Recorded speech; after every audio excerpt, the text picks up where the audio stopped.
नमस्कार, मनी गुरु देख रहे हैं आप और आपके साथ मैं हूं स्मिता रशाल। जेन जी, इस जनरेशन ने म्यूचुअल फंड निवेश का कल्चर बदल दिया है। छोटे छोटे टिकट साइज के ये निवेश जल्दी शुरू कर रहे हैं और छोटी एसआईपी से इंडस्ट्री में बड़ा बदलाव ला रहे हैं। म्यूचुअल फंड में कुल निवेशक जो हैं उनमें जेनजीज की जो हिस्सेदारी है वो 21% हो गई है और इसमें डिजिटल जो प्लेटफॉर्म्स होते हैं उनका एक बड़ा योगदान है। और यही वजह है कि फिनटेक प्लेटफॉर्म्स की जो एंट्री है उसने एसआईपी रजिस्ट्रेशन में रिकॉर्ड तोड़ ग्रोथ भी दिखाई है। तो क्या कहते हैं ये बदलते हुए ट्रेंड और ये आंकड़े, यही जानेंगे हम आज के अपने शो में। इस शो में हमारे साथ हैं mutual fund expert Vishwajeet Parashar और साथ ही फिनफिक्स की फाउंडर प्रवलीन वाजपेयी भी इस वक्त हमारे साथ हैं। आप दोनों का बहुत स्वागत है हमारे साथ इस शो पर जुड़ने के लिए। जेन जीज की बात हम यहाँ पर आज करेंगे और ये बताएंगे कि कैसे म्यूचुअल फंड इंडस्ट्री को वो एक नया शेप दे रहे हैं। सबसे पहले प्रवलीन आप बताइए, जब आपने ये डेटा देखा तो आपको सबसे पहला ख्याल इस जनरेशन के लिए क्या आया, क्योंकि रीशेप तो ये कर रहे हैं म्यूचुअल फंड इंडस्ट्री को। नमस्कार स्मिता, एब्सोल्युटली आई थिंक बहुत ही डिलाइटफुल डेटा है और ये वो जनरेशन है जो 1997 से लेके 2012 के बीच में बॉर्न हुई है एंड डेफिनेटली इनके लिए मोबाइल फोन्स इनके बचपन का ऑलमोस्ट खिलौना रहे हैं।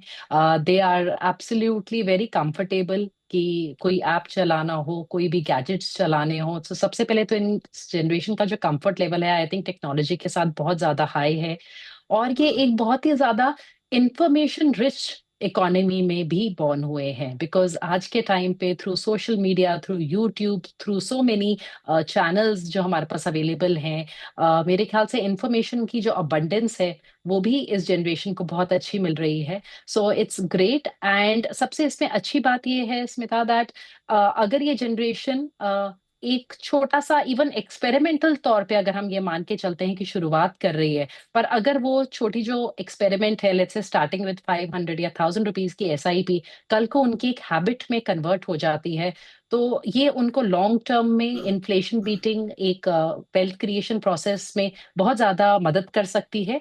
सो डेफिनेटली जैसे ये जनरेशन बहुत इजीली सब्सक्रिप्शंस लेती है, बहुत इजीली खाना ऑर्डर करती है through mobiles, I think at the same time वो बहुत कंफर्टेबल है through online platforms and I think तभी हम ये बूम देख रहे हैं जहाँ पे हमने बहुत ज्यादा संख्या में जो जेनजी है उनका पार्टिसिपेशन बढ़ते देखा है, जो हमें आंकड़े बता रहे हैं like you saying the 21% participation जो कैम्स का डेटा दिखाता है।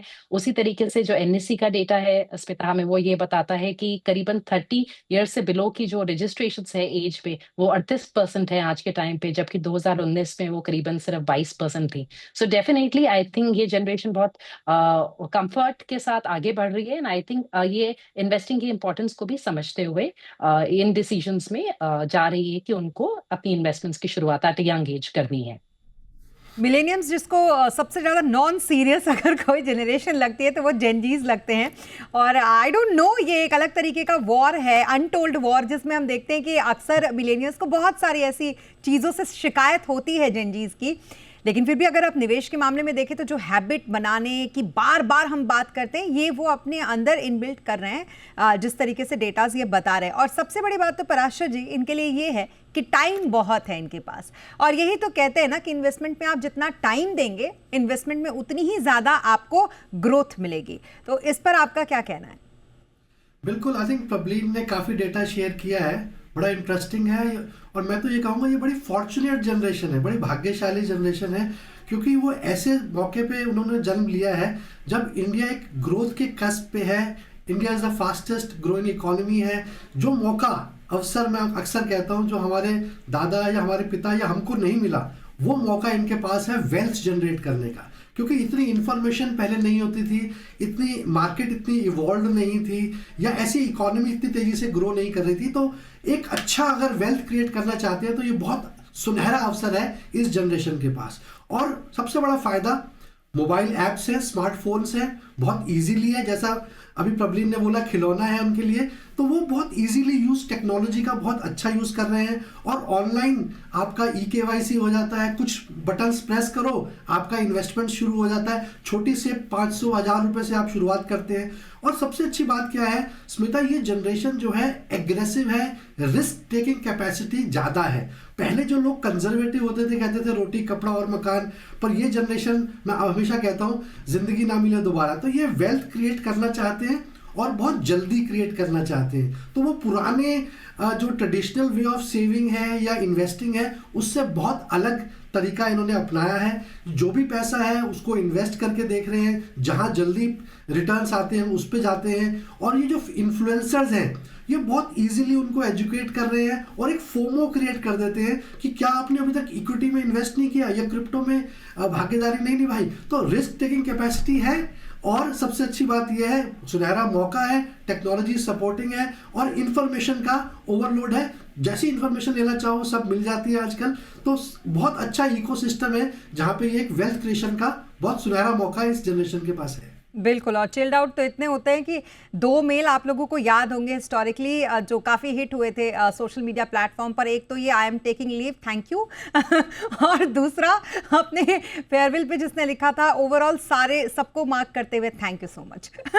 ये इस तरीके की जनरेशन है, लेकिन फिर भी इन्वेस्टमेंट के मामले में तो काफ़ी आगे निकलती हुई दिख रही है। और अभी तो ये शुरुआत है, हो सकता है आगे और भी ये जनरेशन जो है इसमें पार्टिसिपेट करे, तो ये बड़ा ही अच्छा है। प्रवीण, अगर आप देखें तो जिस इन्वेस्टमेंट को आप हैबिट बनाने की बात कहते हैं और समझाते हैं हम आप अक्सर शोज के जरिए, और अक्सर वो हैबिट तो इनको इनबिल्ट है जिस तरीके के डेटा कह रहे हैं प्रवीण। जी। एंड जो स्मिता आप कह रहे हैं, I think we are millennial parents और हमारे बच्चे क्योंकि जेन जी हैं, तो आई कैन टोटली अंडरस्टैंड कि आप जब ये चीज कह रही है कि बच्चे बहुत अलग है आजकल के। Absolutely. While starting early with investment, Smita, बहुत अच्छी चीज है एंड इस चीज को हम टोटली सपोर्ट करते हैं कि आप 500 या 1000 रुपए से कुछ भी आप शुरुआत करिए, जल्दी करिए। दो मुझे लगता है यहाँ पे इम्पोर्टेंट चीजें जो इस जनरेशन को थोड़ा सा आगे ध्यान भी देना है कि उनके लिए there is just too many options. तो कई बार हमें श्योरिटी नहीं होती हम ये करें या वो करें, तो कई बार हम थोड़ा भटकते भी हैं उस राह में। सो आई थिंक हल्का सा अगर गाइडेंस ये जनरेशन वेदर अपने पीयर ग्रुप से या किसी को भी जो फॉलो करते हैं लेके एक तरीके से शुरुआत करें, तो ये जो उनका एक्चुअली में जेन्युइनली जो ये शुरुआत अर्ली एज में कर रहे हैं, ये लॉन्ग टर्म में बहुत एक प्रोडक्टिव उनको रिजल्ट्स दे सकती है। But at the same time Smita, हल्का सा ध्यान रखने की ये भी जरूरत है that it is also a generation जिनके पास इतनी एक्सेसिबिलिटी रही है हर चीज की कि हर चीज बहुत क्विकली हो जाती है और कुछ प्रोसेसेस को ना हम चेंज नहीं कर सकते। आज भी अगर आप पेड़ को उगाएंगे तो उसकी स्पीड वही रहेगी, चाहे वो जेनजी उगा रहा है, चाहे मिलेनियल्स लगाएंगे या बेबी बूमर्स लगाएंगे। सो investing is also like planting a tree. तो जो पेशेंस है वो मेरे ख्याल से इस जनरेशन को प्रोबेबली थोड़ी एक्सपेरिमेंटेशन के बाद पर धीरे धीरे सीखना होगा। बहुत अच्छी शुरुआत है, but at the same time कुछ जो एक जिनको हम बोरिंग भी कह सकते हैं, कुछ जो प्रिंसिपल्स हैं स्मिता इन्वेस्टिंग के वो बदले नहीं हैं, वो अक्रॉस जनरेशन सेम रहेंगे। तो अगर आज के जो बच्चे अब इन्वेस्ट कर रहे हैं, आई थिंक वो इस चीज का भी थोड़ा सा ध्यान रखें। Whenever they are investing in equity, अपने लिए एक थोड़ा बफर जरूर बना के चलें, ताकि अगर कोई कंटिजेंसी हो तो उनको अपनी लॉन्ग टर्म की इन्वेस्टमेंट्स को ना तोड़ना पड़े। और मेरे ख्याल से सोच समझ के अपने रिस्क एपेटाइट को और अपनी लायबिलिटीज को देख के आप निवेश करें। वो 2 इंपॉर्टेंट चीजें हैं। बट डेफिनेटली जो बेनिफिट है लॉन्ग टर्म कंपाउंडिंग का, एक इसका उदाहरण दूंगी मैं स्मिता। अगर आज एक 25 साल का यंगस्टर 10,000 की एसआईपी करते हैं, तो 55 ईयर्स तक उस 10,000 की एसआईपी से एट अबाउट 12% XIRR वो एक 3 करोड़ की रकम जमा कर सकते हैं। और अगर ये चीज आपने 45 ईयर्स में शुरू की है, तो आप मेयर 22 लाख रुपए उस चीज से जमा कर पाएंगे। और अगर उस स्टेज पे आप 45 पे चाहते हैं कि नहीं मैं भी 3 करोड़ बना लूं, तो उस 10 साल में आपको महीने का 1,35,000 रुपए का निवेश करना होगा। तो मेरे ख्याल से जो छोटे अमाउंट से बड़ा रकम बनाने का इनके पास मौका है, दैट इज वंडरफुल। और ये एक नहीं, अपने बगीचे में बहुत सारे पेड़ उगा सकते हैं, but still at the end of it आपको पेशेंस रखना है और आपको टाइम देना है कुछ चीजों को to actually reap the fruits उस चीज के। और सबसे बड़ी बात, डिस्ट्रैक्शन जो इस जनरेशन में दिखती है कहीं ना कहीं, वो आपको नहीं होना है, तभी जाकर जो आप बता रही हैं प्रॉब्लम वो फ़ायदा इनको मिलेगा। वरना ये तो ये भी करते हैं कि ट्रेडिशनल हो चुका है घर खरीदना, तो क्यों घर खरीदना है, चलो लोन लेकर घूम के आ जाते हैं। ये भी इसी जनरेशन का फंडा है। तो वो नहीं करना है कि एसआईपी से एक अच्छी खासी वेल्थ बना ली है तो उसको लेकर यूरोप टूर पे निकल जाए, उसको कंपाउंडिंग का फ़ायदा के लिए इन्वेस्ट करते रहे। अब एडवाइजर की भूमिका जिस तरीके से बदली है पराशर जी, उसको लेकर आपको इस जनरेशन को क्या कुछ कहना है अपनी तरफ से? बिल्कुल, आई थिंक जैसा प्रॉब्लम ने बोला, कुछ गोल्डन रूल्स सेम रहते हैं। तो मैं तो यही कहूँगा कि आप बिल्कुल इमरजेंसी फंड्स जरूर रखें, ऐसा नहीं हो कि अपनी लॉन्ग टर्म इन्वेस्टमेंट्स को ब्रेक करें। दूसरा, जो भी आप इन्वेस्ट कर रहे हैं उसमें आपको पेशेंस तो रखना ही पड़ेगा। अगर आप बहुत इम्पल्सिवली सिप को स्टॉप कर देते हैं, जल्दी जल्दी चेंज करते हैं, तो सबसे इंपॉर्टेंट है कि जब भी आप इन्वेस्ट कर रहे हैं विद पर्पस से इन्वेस्ट करें, कि चाहे आपका कोई भी पर्पस हो, चाहे वर्ल्ड टूर ही हो जैसा आप बोल रही थी, या ड्रीम वेडिंग है, या कोई रिटायरमेंट है जिसको हम फायर कहते हैं आजकल, फाइनेंशियल इंडिपेंडेंस, रिटायर अर्ली। तो इस जैसे कॉन्सेप्ट जो भी हैं, आपको पेशेंस रखना पड़ेगा इन्वेस्टिंग में, इक्विटीज में, तभी जाके आप अच्छे रिटर्न्स जनरेट कर पाएंगे। और कोशिश करें डाइवर्सिफाइड रखें अपना पोर्टफोलियो। ऐसा नहीं है कि सारा पैसा स्मॉल कैप में रख दें क्योंकि इसमें ज़्यादा रिटर्न्स बनेंगे। तो कोशिश करें एक बैलेंस्ड पोर्टफोलियो बनाएं, large cap, mid cap, small cap, with in market caps में डाइवर्सिफाई करें। और एसेट क्लासेस में भी थोड़ा बहुत गोल्ड भी होना चाहिए आपके पोर्टफोलियो में, और थोड़ा बहुत डेट, चाहे वो आपके ईपीएफ के थ्रू है या पीपीएफ के थ्रू है, किसी और माध्यम से है, तो एक डाइवर्सिफाइड पोर्टफोलियो अवश्य रखें। और कोशिश करें जितना लॉन्ग टर्म इन्वेस्ट करेंगे इक्विटीज में, तभी आपको एक अच्छे रिटर्न्स देखने को मिल सकते हैं। तो मेरे हिसाब से बहुत सारे डूज एंड डोंट्स हैं, बट मोस्ट इंपॉर्टेंटली ये जो गोल्डन रूल्स है कि आप अपना प्रोटेक्शन भी जरूर रखें। ऐसा नहीं है कि बिल्कुल आपने कोई प्रोटेक्शन ले रखा और सारा पैसा इन्वेस्टमेंट कर रखा है, तो टर्म प्लान, मेडिक्लेम्स को भी अपना जरूर अपने पोर्टफोलियो में ऐड करें। तो ये सारी चीजें, गोल्डन रूल्स चेंज नहीं होती हैं। और रिस्क एपिटाइट अपना चेक करें कि इतना ही, वही फंड्स में चुनाव करें, वही स्कीम्स में निवेश करें जहां पे आपका रिस्क एपिटाइट आपको अलाउ करता है, क्योंकि 4000 स्कीम्स है, तो उसमें चुनना भी अपने आप में एक बहुत बड़ा टास्क है। तो ऐसा ना देखें कि इस फंड में बहुत अच्छी रिटर्न्स आई थी, क्योंकि कई बार मैं देखता हूं इंटरनेट पे ऐसा आता है कि लास्ट 1 ईयर में इस फंड ने 40% रिटर्न दी और आपने इन्वेस्ट कर दिया। कोशिश करनी है आप थोड़ा सा एजुकेशन करें, उसको अंडरस्टैंड करें, अगर आपके रिस्क एपिटाइट को सूट करता है तभी उसमें निवेश करें। ऐसे नहीं कि लास्ट 5 ईयर की रिटर्न देख के आप उसमें इन्वेस्ट करें। बिल्कुल, और टीवी पर बोल रहे एडवाइजर की बात भी माने। जरूरी नहीं है कि फिन इन्फ्लुएंसर्स की बात ही आपको माननी है। चलिए, अब शो में कुछ कॉलर्स को भी आज शामिल करने का समय हो गया है। तो पहले कॉलर मनोज दास इस वक्त हमारे साथ जुड़ चुके हैं। मनोज जी, पूछिए, क्या सवाल है आपका? हाय। तो मैंने प्रोफाइल भेजा हूँ, तो आप थोड़ा ओपन करके देखिए मेरा प्रोफाइल। तो मेरा अभी पोर्टफोलियो वैल्यू है 14 लाख समथिंग, और मैंने 6 और 7 फंड में कुछ इन्वेस्ट कर रहा हूँ। तो थोड़ा रिव्यू करके जो मुझे थोड़ा बताएंगे एक्चुअली, तो जो भी जितने सारे मैंने फंड लिया हूँ वो सब सही है कि नहीं, या कुछ बदलाव भी करना चाहता हूँ। ओके, और थोड़ा देख के थोड़ा मुझे बताएंगे। ओके। पराशर जी, लगभग 50,000 के SIP ये कर रहे हैं और 14,96,000, यानी लगभग 15 लाख का इनका एक पोर्टफोलियो का वैल्यू जो है वह बन चुका है। 1 करोड़ का टारगेट है इनका 10 साल में। और इनके पास फंड्स जो हैं वो HSBC वैल्यू फंड है, मोतीलाल ओसवाल का निफ्टी स्मॉल कैप फंड इनके पास, SBI कॉन्ट्रा है, पारंपरिक फ्लेक्सी कैप है, HDFC का मिड कैप अपॉर्चुनिटी फंड है, बंधन स्मॉल कैप फंड है। क्या कुछ सलाह रहेगी इन्हें इनके पोर्टफोलियो पर? बिल्कुल स्मिता जी, देखिए मनोज जी का पोर्टफोलियो काफ़ी डाइवर्सिफाइड है अक्रॉस मार्केट कैप्स, तो अच्छे फंड्स का चुनाव कर रखा है, सारे टॉप क्वार्टाइल फंड्स हैं बस। लेकिन थोड़ा सा बदलाव जो मैं पोर्टफोलियो में चाहूँगा मनोज जी, वो ये है कि आपके पास एक ही तरीके के 2 फंड्स हैं। हालांकि सेबी में इसका डिफरेंट कैटेगराइजेशन है। आपके पास कॉन्ट्रा फंड भी है, आपके पास एक वैल्यू फंड भी है। तो मेरे ख्याल में पोर्टफोलियो में दोनों में से कोई एक कैटेगरी बहुत है, पर्याप्त है। दोनों कैटेगरीज की आवश्यकता नहीं है। तो आप कोई सा भी, चाहे तो HSBC value cap value style fund या फिर SBI कॉन्ट्रा फंड को आप स्टॉप कर सकते हैं, एक फंड को कंटिन्यू करें, और वो जो 10,000 की SIP है उसको विद इन एग्जिस्टिंग फंड्स में ही आप डाइवर्सिफाई कर दें। जैसे कि पारंपरिक में आप 11,000 कर रहे हैं तो उसको 15,000 कर सकते हैं। आपके पास Nippon India large cap fund है जिसमें आपने लमसम निवेश किया हुआ है, तो उसमें 3-4 हज़ार की SIP आप स्टार्ट कर सकते हैं, और वहीं 2-3 हज़ार आप मिड कैप में भी इंक्रीज कर सकते हैं। तो ये एक बैलेंस्ड पोर्टफोलियो बन जाएगा और बहुत अच्छा डाइवर्सिफिकेशन भी हो जाएगा। जहाँ तक कि गणित का सवाल है, आप बहुत अच्छी रकम की SIP कर रहे हैं, तो ये बहुत अच्छी बात है।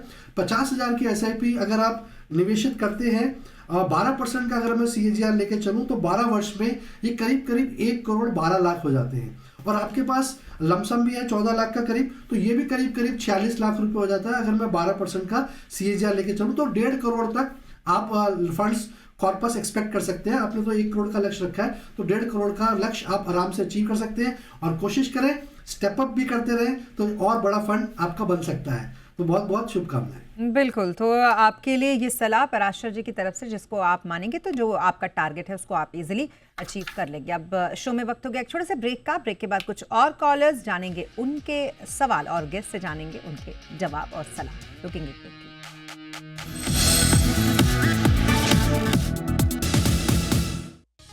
और ब्रेक के बाद एक बार फिर आपका स्वागत है मनी गुरु के आज के इस एपिसोड में। हम शो में कुछ कॉलर्स को भी, कुछ व्यूवर्स को भी कर रहे हैं शामिल। तो हमारे एक और इस वक्त कॉलर हमारे साथ हैं, नरेंद्र महेश्वरी। नरेंद्र जी, पूछे क्या सवाल है आपका? नमस्ते मैडम। प्रेजेंटली मेरे पास में 5 SIP हैं, 5,000 रुपए पर मंथ के हिसाब से। SBI multi assets funds, Parag Parikh flexi cap funds, Aditya Birla का multi assets funds, HDFC focus fund और फिर पराग पारिक का फ्लेक्सी कैप फंड्स में जी। तो अब ये 5 SIP में है 5,000 रुपए पर मंथ के हिसाब से। तो पहले तो मैं ये समझ चाहता हूँ ये SIP जो मेरी चल रही है ये ठीक इन्वेस्टमेंट है या मुझे इसमें से किसी SIP को रोक के दूसरी जगह स्विच करना है? ओके, प्रवीण क्या करना चाहिए इन्हें? जी, नरेंद्र जी ने, मेरे ख्याल से ये ऑलरेडी रिटायर्ड हैं स्मिता, सो 25,000 की इनकी SIP जा रही है। मेरे ख्याल से ये यहाँ पे इनके पास एक SBI का मल्टी एसेट फंड है, तो ये आदित्य बिरला का मल्टी एसेट फंड स्टॉप कर सकते हैं। अगर इनका लॉन्ग टर्म का पोर्टफोलियो है, थोड़ा गोल्ड में एलोकेशन ले सकते हैं मल्टी एसेट से निकाल के 5,000। HDFC फोकस की जगह मुझे लगता है ये HDFC का बैलेंस्ड एडवांटेज उठा सकते हैं। एंड उसके अलावा एक ये अपने लिए मल्टी कैप फंड ऐड कर सकते हैं फॉर द लॉन्ग टर्म, अगर 10 साल तक का इनका पोर्टफोलियो है। तो अगर 5,000 से ये अपनी SIP और इंक्रीज कर लेंगे, 30,000 तक का निवेश कर सकते हैं, तो ये नेक्स्ट 10 ईयर्स में करीबन 67 लाख की एक रकम जमा कर लेंगे विद दिस SIP। और अगर 15 साल तक रखेंगे तो करीबन 1.4 करोड़ स्मिता अपने लिए ऐड अप कर सकते हैं। जी, तो कुल मिलाकर प्रवीण ने आपको थोड़े से आपके पोर्टफोलियो में बदलाव की सलाह दी है, जिसको आप अगर बदलते हैं तो और भी बेहतर ग्रोथ आप अपने पोर्टफोलियो के जरिए हासिल कर सकते हैं। चलिए, एक और कॉलर विशाल मोरे का हमारे पास सवाल है। ये ईमेल के जरिए ये सवाल आया है, पढ़ के मैं आपको पराशर जी बताती हूँ। 35 साल इनकी उम्र है और मौजूदा निवेश इन्होंने 73,000 की SIP कर रखी है। NPS में भी अच्छा खासा 10 लाख इनके पड़ा है, PF में भी 13 लाख रुपए ऑलमोस्ट इनके हैं। लमसम निवेश ये हर साल 1.5 लाख रुपए का कर लेते हैं।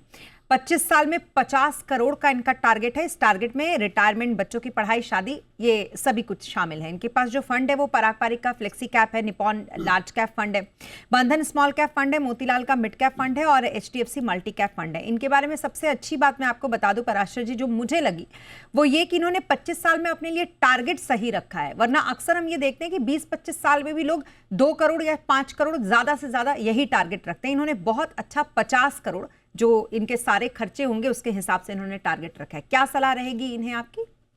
आई कंप्लीटली एग्री स्मिता। बुलंद टारगेट है, एम्बिशियस टारगेट है 50 करोड़ का। तो अगर ऐसा टारगेट हो तभी इन्वेस्टिंग करने में भी मजा आता है। तो मेरा साहब, अगर पोर्टफोलियो देखें तो काफ़ी डाइवर्सिफाइड पोर्टफोलियो है, काफ़ी अच्छे फंड्स आपने ले रखे हैं। तो थोड़ा सा मैंने देखा है स्मॉल कैप में आपका एक्सपोजर थोड़ा सा ज़्यादा है, ऑलमोस्ट डबल है बाकी फंड्स के कंपैरिजन में। आपकी लंबी लॉन्ग टर्म प्लानिंग है उसमें बिल्कुल ठीक है कि स्मॉल कैप में आप अच्छे रिटर्न्स पोटेंशियल होता है, वॉलेटिलिटी आप फेस कर सकते हैं क्योंकि अभी आपकी एज आपकी तरफ है और आप लॉन्ग टर्म प्लानिंग कर रहे हैं। तो मैं स्मॉल कैप में निवेश करना कोई गलत नहीं है, लेकिन थोड़ा सा ओवर एक्सपोजर हो चुका है। तो मैं कहूँगा कि थोड़ा सा कम कर सकते हैं, करीब 5-6 हज़ार रुपये वहाँ से थोड़ा रिड्यूस कर सकते हैं। और एक फंड जो आपके पोर्टफोलियो में मिसिंग है मोरे साहब, वो है वैल्यू स्टाइल फंड। तो मैं आपको सजेस्ट करूँगा वो थोड़ा सा स्मॉल कैप को रिड्यूस करके आप ICICI प्रूडेंशियल का वैल्यू स्टाइल फंड में निवेश करें। तो एक पोर्टफोलियो में ओवरऑल डाइवर्सिफिकेशन बेहतरीन हो जाएगी और एक बैलेंस पोर्टफोलियो बन जाएगा। अब थोड़े गणित की बात करते हैं। तो बहुत अच्छी अमाउंट की SIP आप कर रहे हैं 73,000 रुपये की। तो मैं अगर उसको काउंट करके चलूँ, 12% का CAGR लेके चलूँ और 25 वर्ष, क्योंकि आपके पास बहुत अच्छा टाइम होराइजन है, तो ये करीब करीब बन जाता है 12 करोड़ 42 लाख रुपये। तो एक अच्छा कॉर्पस यहाँ बनता नजर आ रहा है। वहीं पर 18,000 की SIP आप PF में भी कर रहे हैं और 9,000 की आप NPS में भी कर रहे हैं। तो ये दोनों को भी जोड़े अगर 25 वर्ष में, और एक में 8.25% का CAGR और एक में 10% का CAGR लेके चलूँ, तो करीब करीब 1 करोड़ 71 लाख और 1 करोड़ 11 लाख बन जाते हैं। तो ये तो हुई रेगुलर इनकम, रेगुलर इन्वेस्टमेंट जो आप कर रहे हैं। और वहीं पर जो आपका लमसम है, जो पीपीएफ में भी है, ईपीएफ में भी है और म्यूचुअल फंड में भी है, तो इन तीनों को अगर हम इन्वेस्टेड रखते हैं 25 वर्ष तक, तो ये भी एक अच्छा खासा कॉर्पस बन जाएगा। तो ये करीब करीब बन जाता है 4,91,00,000। तो ये सारा हम जोड़ भी लें और 1.5 लाख रुपए जो आप हर महीने हर साल निवेश करते हैं, इन सबको भी अगर हम जोड़ लें तो ये हमें ले जाता है करीब करीब 22,27,00,000 रुपए तक। तो ये सारा इन्वेस्टमेंट, रेगुलर इनकम प्लस जो लमसम है वो सब 12% का सीजीआर लेके चले और पीएफ में हम एनपीएस में थोड़ा कम लेके चले, तो ये 22-23 करोड़ तक तो हमें ले जाएगा। अब बची बात 50 करोड़ की, तो 26-27 करोड़ का गैप है। तो उसके लिए एक छोटा सा सिंपल जो स्ट्रैटेजी है वो ये है कि आपको अपनी म्यूचुअल फंड सिप में कम से कम 12-12.5% का स्टेप अप करना है हर वर्ष एनुअली। तो आप 50 करोड़ के लक्ष्य तक बहुत आराम से पहुंच जाएंगे। तो ये स्टेप अप अगर आप कर सकते हैं तो बहुत अच्छी बात है, या जो भी लमसम आप निवेश कर सकते हैं वो भी अच्छी बात है, क्योंकि एक बड़ा कॉर्पस आपने रखा हुआ है। तो थोड़ा सा इन्वेस्टमेंट और चाहिए एसआईपी के माध्यम से या फिर लमसम के माध्यम से, ताकि आप इस जो 50 करोड़ का गोल है आप उसको अचीव कर पाए। और कोशिश करें जो भी सिप है अपने गोल से लिंक करें, चाहे आपके बच्चों की पढ़ाई है या शादी है, उसको एक अलग से डिफाइन कर लें कि 20 साल बाद शादी है तो उसके लिए ये सिप है, 15 साल बाद ये वाला गोल है तो उसके लिए ये सिप है, ताकि आपको बहुत क्लियर रहेगा कि कौन सी सिप किस गोल के लिए है, तो बहुत इजीली अचीव हो जाएगा। तो ब्रॉडली बहुत बहुत शुभकामनाएं, बहुत अच्छा पोर्टफोलियो है, बहुत अच्छा कॉर्पस आपने रखा है, और थोड़ा सा ये जो बदलाव है इसको अवश्य करें और एसआईपी में अपना स्टेप अप करें। तो मेरे हिसाब से आप अपने गोल के लक्ष्य के काफी करीब पहुंच पाएंगे। बिल्कुल, तो थोड़े से चेंजेस और आप पहुंच पाएंगे अपने टारगेट के नज़दीक। एक और सवाल प्रवीण, वेरी क्विकली मैं इसको पढ़ के बताती हूँ आपको और आप जल्दी से इसका जवाब दे दीजिए। मनीष राज का ये सवाल है, लगभग इन्होंने 11,100 के एसआईपी कर रखी है, आई डोंट नो शायद इनका कोई शुभ नंबर होगा ये, और पोर्टफोलियो वैल्यू 4 लाख इनके हैं, 15 साल में 50 लाख का टारगेट है, 22 साल में 70 लाख का टारगेट है। क्या सलाह रहेगी इन्हें आपकी? जी, ये जो पोर्टफोलियो है स्मिता, ये जो करीबन नेक्स्ट 15 इयर्स में जो इनका टारगेट है 50 लाख का, उससे ज्यादा अधिक ये बना पाएंगे, बिकॉज ये भी बोल रहे हैं कि हर साल एक 50,000 का एडिशनल इन्वेस्टमेंट करेंगे। तो विद करंट एसआईपी और जो इनका थोड़ा लमसम ऑलरेडी 4 लाख का है, उससे ये 95 लाख तक पहुंच जाएंगे इन द नेक्स्ट 15 इयर्स। और उसमें से अगर तब इनने 50 लाख का रिडेम्पशन करके आपने यूटिलाइज कर लिया, तो जो बचा हुआ अमाउंट है उसके साथ, बचे हुए निवेश के साथ, ये 22 इयर्स में 1.2 करोड़ तक पहुंच जाएंगे। पर जो इन्हें टारगेट्स बनाए हैं, मैं थोड़ा सा इनको एक बार बस ये बताना चाहूंगी कि 15 साल में जो 50 लाख की कीमत है वो आज के 20 लाख के बराबर होगी, और जो 22 साल में 70 लाख की कीमत है वो आज के 19 लाख के बराबर होगी। तो थोड़ा सा मुझे लगता है इन आंकड़ों को देखते हुए ये बहुत मुझे इन्फ्लेशन एडजस्टेड इनके गोल्स नहीं लग रहे हैं। तो मेरी ये गुजारिश होगी कि आप थोड़ा सा अपने गोल्स को जरूर वापस रिविजिट करिए, और आपके पास 2 स्मॉल कैप्स हैं, 2 की जगह आप 1 को कंटिन्यू करिए, और आप एक लार्ज कैप इंडेक्स फंड ले सकते हैं निफ्टी 50 का equal weight instead of 2 small caps. और इसके बाद थोड़ा सा बस अपने गोल्स को रिविजिट कर लीजिए, एंड देन मेरे ख्याल से एक बार वापस शायद आप शो पे आके सलाह ले सकते हैं हाउ टू प्रोसीड। बड़ा सोचिए, बड़ा गोल रखिए और उसको बड़े आराम से अचीव कीजिए। Thank you so much. इसी के साथ प्रॉब्लिन आपका हमारे साथ इस शो पर जुड़ने के लिए thank you so much. Vishwajeet Parashar ji हमारे साथ इस शो पर जुड़ने के लिए, और इसी के साथ इस बुलेटिन में फिलहाल इतना ही। आप बने रहें जी बिजनेस के साथ। नमस्कार।